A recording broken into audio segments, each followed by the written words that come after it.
IPL cricket match પર online સટ્ટો રમતા 7 શખ્સોને ₹4.25 લાખના મુદ્દામાલ સાથે ઝડપી પાડતી એલસીબી ઝોન 3 વડોદરા શહેર. વડોદરા શહેરના mayor police commissioner Shri Narasimha Kumar સાહેબ માર્ગદર્શન હેઠળ તથા મેષયુક્ત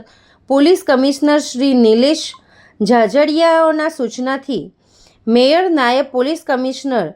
ઝોન 3 અભિષેક ગુપ્તા સાહેબના સીધા માર્ગદર્શન અને દોરવણી હેઠળ પ્રોહિબિશન જુગારની પ્રવૃત્તિઓ નેસ્ત નાબૂદ કરવા જરૂરી સૂચનાઓ અને માર્ગદર્શન આપેલ. જે સૂચનાના આધારે ઝોન 3 એલસીબી ટીમના માણસો પેટ્રોલિંગમાં હતા તે દરમિયાન સાથેના એસએસઆઈ કનકસિંહ શિવસિંહ તથા દશરથભાઈ ભાણાભાઈના બાતમી હકીકત મેળવેલ કે Anand industrial estate godown number 33માં કમલેશ વિનોદભાઈ પરમાર બહારથી માણસો બોલાવી ટીવી પર આઈપીએલની ગુજરાત ટાઇટન્સ વિસ્કુટ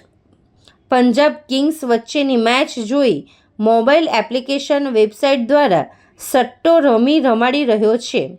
જે બાતમી હકીકત આધારે રેડનું આયોજન કરી 7 ઈસમોને પકડી પાડી તમામ આરોપીઓ વિરુદ્ધ જુગાર ધારા કલમ 4 અને 5 મુજબ પાણીગેટ પોલીસ સ્ટેશન ખાતે ગુનો નોંધી કાયદેસરની કાર્યવાહી હાથ ધરવામાં આવી છે.